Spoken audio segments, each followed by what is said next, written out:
Hello everybody. Yeah, we have got an audience. Fantastic. Welcome to the Times Cheltenham Science Festival, and probably the best session of the whole week. I know there's some great sessions here, but this is amazing. It's called Companion Robots. My name's Rory Catherine-Jones. I'm the technology correspondent of the BBC, and I've got the great honour of being one of the guest directors of the festival this year. So you can blame me for everything about this session, because we're working with robots, and that's always very dangerous. Let me introduce you to our panellists. Professor Kirsten Dautenhahn from the University of Hertfordshire, expert on artificial intelligence and robotics. I'm going to say that about everybody on the stage. Noel Sharkey, Emeritus Professor. Emeritus, what's that mean? It means you're worth it, doesn't it? Yeah, he's worth it. He's an old guy. He's a good old guy, though. He's also got a connection with the University of Sheffield, was there for many, many years. Has been a guest on many top BBC programmes, including the fabulous World Service radio programme Tech Tent, which goes out on Friday afternoon at 4. Don't miss that, by the way, little plug there. And last but not least, Professor Roger Moore, who's also from Sheffield University. He's Professor of Spoken Language Processing. I did get that right, didn't I, Roger? Right. We actually have a fourth surprise guest, I want to introduce you to now. Bit shy, been hiding. Can we just, yeah, hello. Say hello to Pepper. This is Pepper. And we're going to have a little conversation, I think. Pepper, can you introduce yourself? Hello, everybody. As you may have noticed, I am a humanoid robot, and I am 20 meters tall. I am a sophisticated combination of hardware and software designed to interact with humans and make their lives easier. I am the first robot able to recognize main human emotions, and I can react accordingly. I can analyze your face and notice when you smile or when you seem to be sad. I have touch sensors, 3 omnidirectional wheels, sonar, 2 cameras, and about 12 hours of autonomy. And where do you come from? I was designed by SoftBank Robotics in Paris, by bold engineers.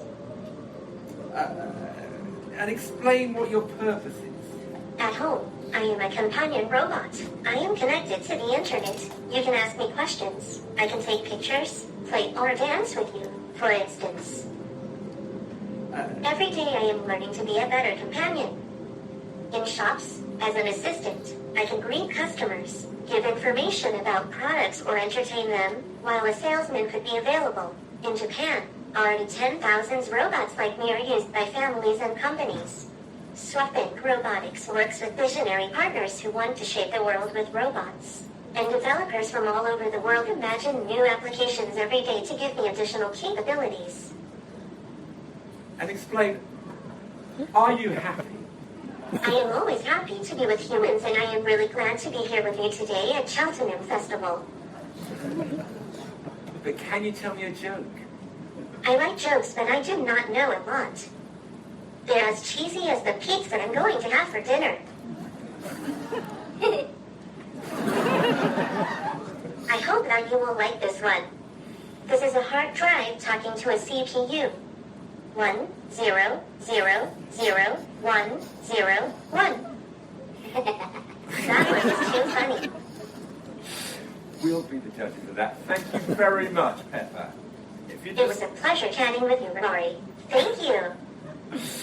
If you'd like to just accompany me over here so that our poor upstage guests can have a little space for their own presentation. What we're going to do now is we're going to hear from each of our 3 panellists. Pepper does get in the way a bit, I know. Never work with children, animals, or robots. That's the big thing I've learned in life. So, don't be like that. Just be nice, be nice. Anyway, we're going to go ahead with our 3 presentations. Kirsten Dautenhahn, I'm going to give you the unenviable task of starting us off. Thank you. So I've been asked to participate in this session here, which is about emotional companions. And since I work with robots, I try to interpret this in the sense of emotional robots. So if you go to dictionaries and try to find out what does emotional mean, it always refers to people, to persons having or expressing emotions or feelings. Now, what about robots? Are these emotions displayed in this robot and many others that are currently being studied? Are these real emotions, genuine emotions? Are these simulations? And do robots need emotions? What are these emotions actually for? We know from humans and other social animals that emotions are very important in order to regulate our behavior, in order to interact with the world, and in order to make decisions. But is this the same with robots? Are these emotions necessary? Are they desirable? Are they enjoyable? If you talk about human-robot interactions, you could clearly see that it makes the interaction more smooth or more natural. So emotions play an important part in human-human interaction. Can it have the same effect in human-robot interaction? Or can it possibly hinder an enjoyable interaction because it is deceiving? It is deceiving that the robot may have an inner world that it doesn't have because somebody just programmed it. So there are two ways in how people typically relate to robots. Some products are being meant to give people the role of taking care of them, as if the robot were a little child or a pet. In others, it's more the robot is a caretaker, for example, helping people in hospitals or helping in rehabilitation. It's me on the screen. So one example I just like to give is in social and developmental robotics to show that the expressions of emotions in robots, facial expressions, gestures, but also body motions, and the dynamics of the interactions can help in human-robot interaction and help researchers to actually study what they are interested in. So here's a little video. Let me just... How about back to the circle? You played with it a lot. It's like a ball. Yeah, do you like playing with this block here? Circular block? No, you don't like that one. Okay. We'll go back to the square one. 4 sides, 4 corners. Yes, you like that one this time, don't you? You didn't like it last time. But you can't play with this one, unfortunately. I'm not allowed to give it to you. No, I'm sorry. No, can't play. No, you're not allowed to. Squares, you quite like squares, don't you? But they don't do it for me, they're very boring. But everything here is on a square. No, you can't have it, no, you can't have it. You can look at it, but you can't have it. It's no good putting the face like that, you can't have it. You can look at it, but you can't have it, no. You can help. So what you saw here was an example where emotional expressions were used in order to get people engaged in an interaction with the purpose to understand how robots can acquire speech. How can it acquire, for example, the concept of saying no, which is typically one of the first words that young children learn in many languages that I have heard of. So here we can use these emotions in order to engage people, in order to make the robot more interesting, in order to investigate scientific topics. For example, how can a robot develop a language, and what can it tell us about how, for example, children would develop a language. In the sense of companions, and Pepper itself has already introduced this topic of companion robots. Thank you very much, Pepper. There's a lot of research on these home companion robots or companions in other contexts, with the idea that the robot can give assistance. Now, the last point I'd like to make is one other area where the expression of emotions can be used in order to benefit people, not robots, is in robot-assisted therapy for children with autism. We've been for many years now working with a little humanoid robot called Casper, a child-sized robot about the size of a 4-year-old child. And the idea here is to help children learn about communication, interaction, but also learn about the expression and the perception of emotions in human-robot interaction. This has both benefits from a therapeutic and educational point of view, but also from the point of view of having children with autism enjoy social interaction with the robot and other people. So these are, for example, some of these emotional expressions, I mean, that the children would characterize. Oh, Casper is happy. They would say, oh, Casper is sad, or Casper is thinking. And I like to show this video here as an example. This is life. It tickles me. This is life. It tickles me. This is life. It tickles me.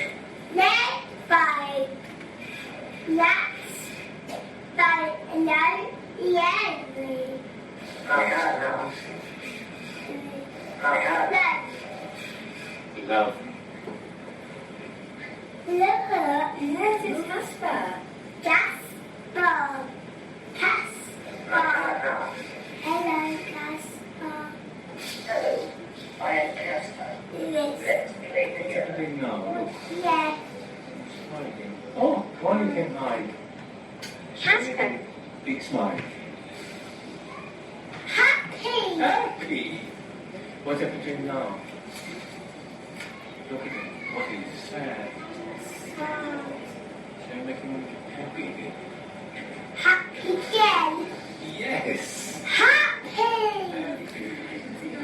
So the focus of this research is not on the robot's emotions, it's about teaching the child about emotional expressions. And in this case, for example, the mother later told us that the boy had learned to use expressions such as happy and sad in interacting with other people, for example, in order to indicate when he's upset or when he has calmed down. So, final message. As far as I'm concerned, robots are not people. They are nice, they are exciting, and I work with robots all day. But they do not have genuine emotions, but they can certainly effectively simulate emotions in order to, A, help them in their own decision making, in their own control of their behavior, which is benefiting the robot. But I would emphasize the second point, they can help in order to support human-robot interaction, in particular in companion robots, making the interaction more enjoyable, making it more understandable, because people are used to dealing with other people, showing, expressing, and perceiving emotions. So making human-robot interaction more natural or more acceptable for the benefit of the person, not the robot. Thank you. Thank you. Yes, that was a great introduction. Pepper. I now want you to listen very carefully to what Professor Roger Moore is going to tell us, okay? Okay. Okay.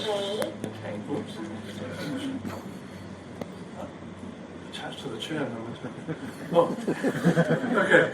Thank you very much. Thank you, Rory. And thank you for the lovely introduction, Kirsten. And one of the things that you obviously observed already, both with Rory and Pepper and the examples that Kirsten has given, is that there's a question of how are people going to interact with these kinds of robots. And a very obvious way of doing it is, of course, to speak. To use the channel of communication that we as human beings are very familiar with and are very comfortable with. So you're probably aware that for many years there's been a technology of trying to get machines to talk to us and allow us to talk to machines. And so this is just a quick timeline. We've made tremendous progress. I mean, it's absolutely fantastic. Going back to some of the early days in the 1980s, we had very, very simple speech recognition systems. Mainly they were used in defense. You could recognize just one or two words, but it could be an advantage. Then there was a very significant development in the 90s. In 97, some of you might even have used this. Dragon Naturally Speaking was some software which was released you could buy it, put it on your PC, and you could dictate a document using your voice. So rather than having to type, you could speak. And this had the product is still there. It's a tremendous market has developed from that. And then there are systems which came along in the late 90s and early 2000s, which you probably have experienced, but you may have a view about, which is what we call interactive voice response systems. So this is when you phone up the gas board or somebody like that, and you don't get a person, but you get some system, and you're obliged to speak to it. Then we had another significant development. 2011, Apple announced the arrival of Siri, and suddenly we're in a whole new world, because it's not about creating documents by voice, it's actually about having an interaction, asking questions, getting answers. So that's had a significant development, and we'll come back to that in a second. So, Okay, but I'm rather busy. So the question is, what's coming next? Because Siri is kind of where we are right now. What's coming next? Well, there are people... so it's not, I'm not going to interact with the robots, but I am going to convert my voice into another language. So if I fetched up in China, for example, and I had an accident and I need some help, how am I going to deal with that? So the idea is that you can have an app, which, for example, anybody here speak Mandarin? Good. Okay, here we go. You were hoping they'd say no. Hello, I've had an accident. Please, can you tell me where the nearest hospital is? I can.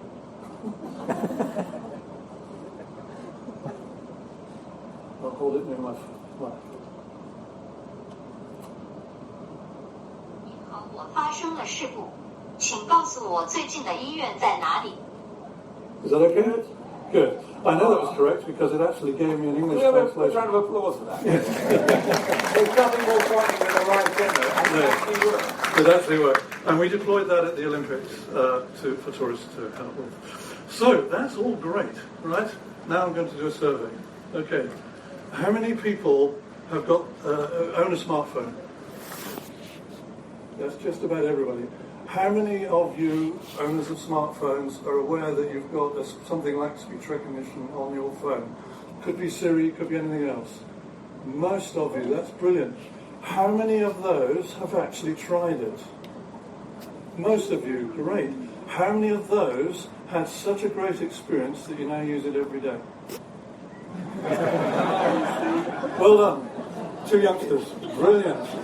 What's the matter with the rest of you? What happened? We've got this fantastic technology, and what you've just shown is exactly ties in with the sort of surveys that have been run. This is a survey that was run by a student of ours very, very recently.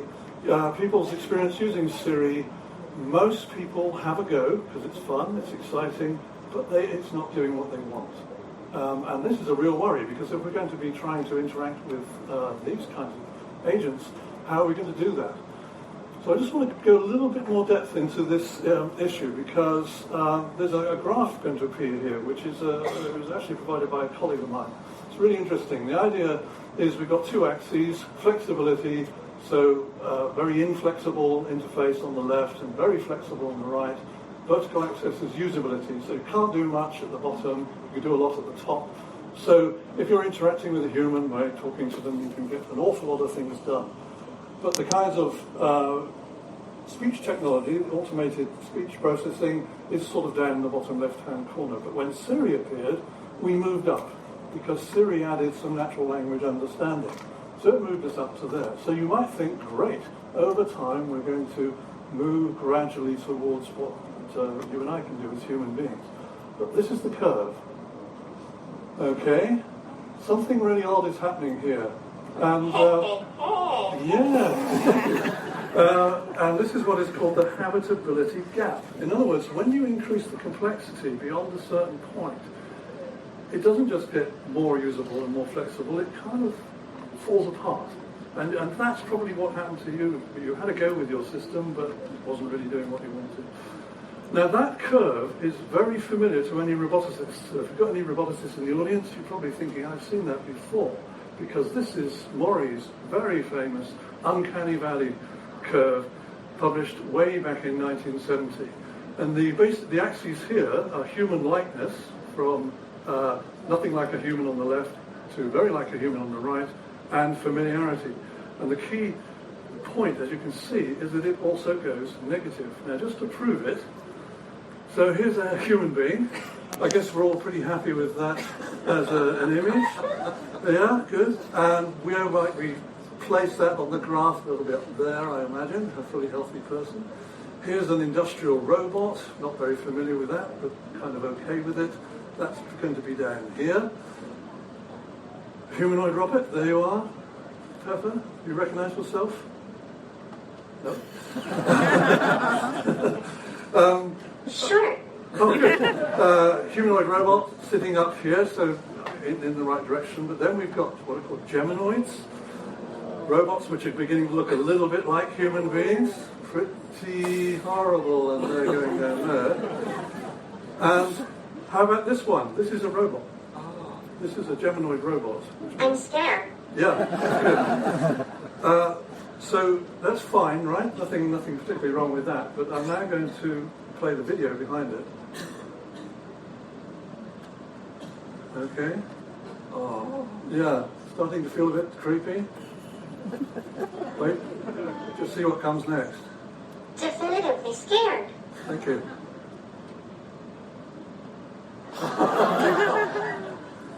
So, Maurice Graf says that moving images are even more scary or create this uncanny valley effect. So we've got an issue here. And there's a wonderful book published by a friend of mine, an American colleague, called Bruce Ballantyne, which is, it is better to be a good machine than a bad robot. Bad person, a bad person. And there's something really interesting going on here, which is how, when we're interacting with people, we know it's a person. But if we're interacting with technology, we know that it's not a person. And then we're doing different things. We're not exploiting the same knowledge that we have.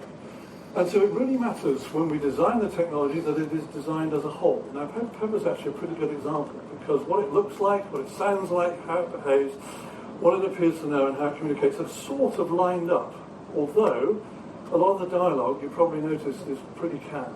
You know, there's a limit to how far you can go. So getting these things lined up is really important. And that's a design approach. I just want to introduce you to some really peculiar diagrams now, and then I'll finish, which is, okay, but if we get everything lined up, can we ultimately imagine interacting with something like Pepper using real human language, as opposed to a few commands that we've learned that works? Well, what is language?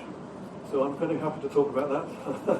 What is language? Well, formally, it's an ostensive, inferential, recursive mind-reading system, which basically means that you know, when you're talking to somebody, you are able to empathize with them, you know that they have an understanding of you as a human being, that kind of recursion, you're inferring what's going on, and it's a directed interaction. You don't just speak to avoid, you have a conversation with a particular individual.